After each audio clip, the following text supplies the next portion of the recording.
আজকে আমি আপনাদের সাথে শেয়ার করব কিভাবে পেজের রিচ এঙ্গেজমেন্ট বাড়ে। তো অবশ্যই আমার পুরো ভিডিওটি দেখতে থাকুন। তো প্রথমে আমি একটা প্যানে তেল দিয়ে নিলাম। তো এখন হচ্ছে এই ডিমগুলি আমি ভেজে নেব, আর এগুলি হচ্ছে হাঁসের ডিম। তো অ্যাকচুয়ালি একটু মোটামুটি ব্রাউন কালার করে ভেজে নিতে হবে। আর অবশ্যই রিচ এঙ্গেজমেন্ট কিভাবে বাড়ে, তো এটা জানতে হলে আপনাদের পুরো ভিডিওটি দেখতে হবে। তো অবশ্যই এখন আমি ডিমটা ব্রাউন কালার করে ভেজে নিচ্ছি, আর অবশ্যই ব্রাউন কালার করা হলে আমি নামিয়ে ফেলবো। এরপর হচ্ছে পেঁয়াজটা ব্রাউন কালার করে নেব। আর অবশ্যই এখন আমি পেঁয়াজের মধ্যে দিয়ে দিলাম আদা রসুন বাটা।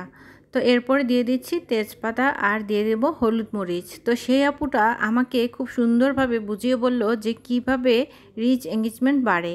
তো অবশ্যই যারা ভিডিওটি দেখবেন তারাই কিন্তু এই প্রশ্নের উত্তরটা দিতে পারবেন।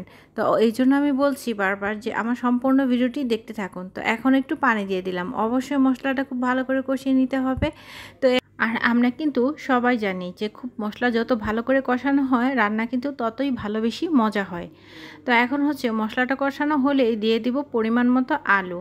তো আলুগুলি একদমই সুন্দর করে কাটা হয়েছে। আর আপনারা সবাই জানেন আমার শাশুড়ি মা কিন্তু আলু খুব সুন্দর করে কেটে নেয়। তো এই জন্যই সেই সাইজের করে মা কেটে নিয়েছে।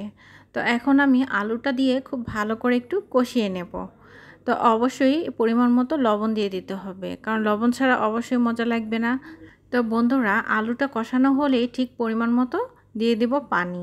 তো পানিটা দিয়ে যখন ভালো করে ফুটবে আলু এবং ঝোলটা ভালো করে অবশ্যই ফুটে নিতে হবে। তো এরপরেই কিন্তু বাকি রান্নায় চলে যাচ্ছি।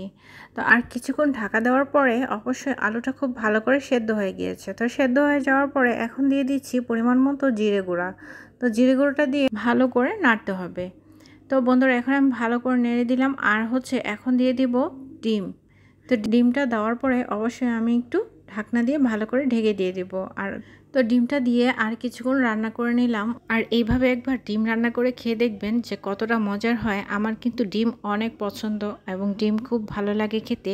আর অবশ্যই বন্ধুরা, যে আপু আমাকে বলেছিল যে একটা পেজের রিচ এঙ্গেজমেন্ট ভিউ কিভাবে বাড়ানো যায়, তো বেশি বেশি করে ডিম রান্না করবেন। তো অবশ্যই বেশি বেশি করে ডিম রান্না করলে আপনাদের পেজের রিচ এঙ্গেজমেন্ট সব কিছু বেড়ে যাবে। প্রতিনিয়ত ডিম রান্না করবেন, প্রতিদিন একটা করে ডিমের রেসিপি শেয়ার করবেন। তো অবশ্যই আপনাদের পেজের রিচ এঙ্গেজমেন্ট বেড়ে যাবে।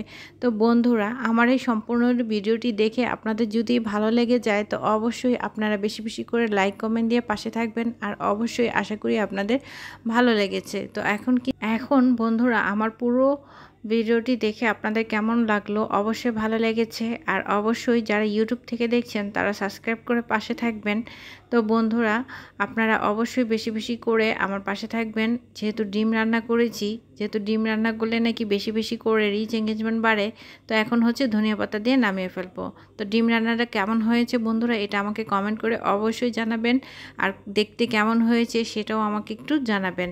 এতক্ষণ যারা আমাকে সময় দিয়েছো তাদেরকে অসংখ্য অসংখ্য ধন্যবাদ। তো আশা করি তোমরা অবশ্যই পাশে থাকবা এবং আমিও তোমাদের পাশে আছি।